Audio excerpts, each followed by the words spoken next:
ጉድ እናንተ እያየነው ያለነው ነገር ለመፍረድም የሆነ ነገር ለማውራትም ግራ ተጋባን። እኛም ጭምር እነሱም ብቻ ሳይሆን እኛም ጭምር ግራ ተጋባን። ቡዜና እንዲሁም ደግሞ ዴቭ ሲፋጠጡ መጡ ማለት ነው። የተፋጠጡበት ምክንያት ግልጽና ግልጽ ሁላችሁም ታውቁታላችሁ። ከትላንት በፊት ነው ወለ ትላንት መሰለኝ ዴቭ ካሮታ እኩል አዎ የወሰዱት እነሱ ናቸው። በዚህ ጉዳይ ደግሞ እኔን ቢያማክሩኝና እኔን እንትን ቢሉኝ እሺ ስለማልል አውቆ አሁን ደግሞ እነሱ ሁለታቸው ነው ይሄንን ድርጊት እያደረጉት ያለው። ስለዚህ አብርሽን አውቀዋለሁኝ፣ ወንድሜ ነው። ልጁ እንኳን የራሱ ልጅ ጠፍቶበት እንኳን ሳይሆን ማንኛውም ልጅ ጠፋ ቢባል በዚህ ልክ አይደለም የሚሆነው። ነገር ግን ደግሞ አሁን በዚህ ልክ እየተረጋጋ ያለው ልጁ እሱ ጋር በመሆኑ ነው እየተረጋጋ ያለው። እኔም ደግሞ ያልኩት የነበረው ልጅሽን አንቺ በፈቀሽበት ሰዓትና አንቺ ደግሞ ይሁን ባልሽው ልክ ይሆናል። ስለዚህ ይሄ ልጅ እናታችን ጋር መሆን አለበት እያልኩት የነበረው ከብዙዬም እያልን የነበረው ግን ሌላ ነገር እንዳይፈጠር ልጁም ደግሞ ሁልጊዜ ጭቅጭቅ እያያ ከመኖሩ እናንተም እየተነዛዛችሁ ስለሆነ ስለዚህ ልጁ አያቱ ጋር ይሆን እያልኩሽ እኔና ቡዜ ነበር። ነገር ግን በስተጀርባ ይህንን ነገር በማድረጋቸው በጣም አዝኛለሁኝ። አንቺ ያደረግሽው ነገር ትክክል ነሽ፣ ልክ ነሽ። አዎ ይህንን የክስ ወረቀቱን መስጣት አለብሽ ወይም ደግሞ የጥሪ ወረቀቱን መስጣት አለብሽ እያላት ነበር። ከዛም በኋላ አብርሽ መጣ። የተፈጠረው ነገር አይታችኋል ብዬ አስባለሁኝ። ዛሬ ቡዜና እንዲሁም ደግሞ ዴቭ ሲገናኙ ዴቭ እጅግን ባንታ አዝኛለሁኝ፣ ካፍቶኛል። አንተ ራስክ እንዴት ነው ያንን ነገር ልታስበው ቻልከው? ያንን ነገር ልትለው ቻልከው? ከአንተ እኩል አዎ ሄደን ልጅሽን ስጪንና እናታችን ጋር አያቱ ጋር ይሁን እያልናት ከአንተና ከኔ ነበር። እሷ ደግሞ አይሆንም ስትል እንደተመለስክ ነው ታውቃለህ። ነገር ግን ደግሞ ያንን ነገር አውቃህ እንዴት አድርጋህ ነው ነገሩን ሁላ እኔ ላይ እንትን እያደረከው? እነሱ ናቸው ልትለሻልከበት ምክንያት ምንድነው? አንተ በዚህ ልክ እንደዛ አውርተህ ወይም ደግሞ እንደዛ ቢለክ እሷ ደግሞ ከዚህ ይበልጥ ሌላ ነገር ቢታደርግም አይገርመኝም። ስለዚህ ችግሩ ማን ነው? አንተ ነህ። አንደኛው ዋነኛው መስፈርት ችግሩ አንተ ነህ።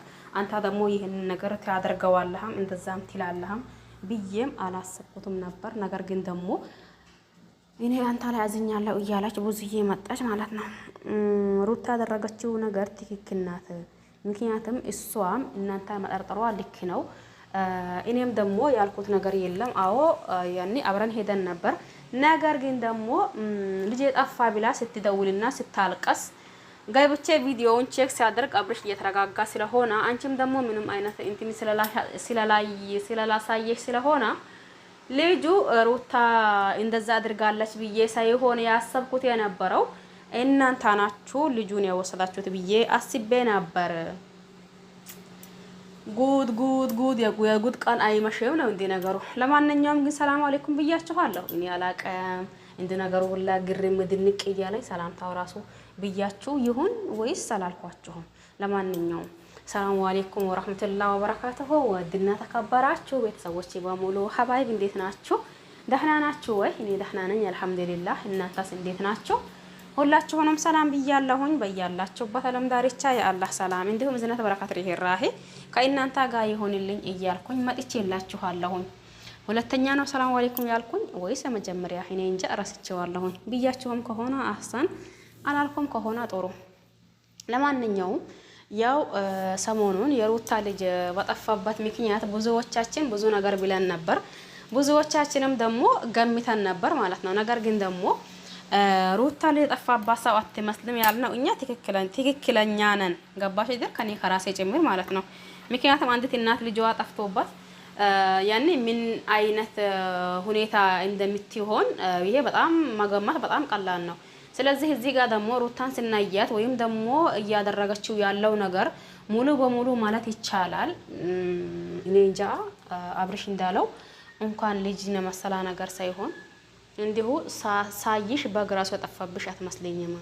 አሁን ልዑል የትም አልሄደም። አንቺ ጋር ራስሽ ጋር ነው ያለው። የትም የሄደው ነገር የለም። የትም ደግሞ የጠፋው ነገር የለም። ስለዚህ ምንም ማድረግ አልችልም።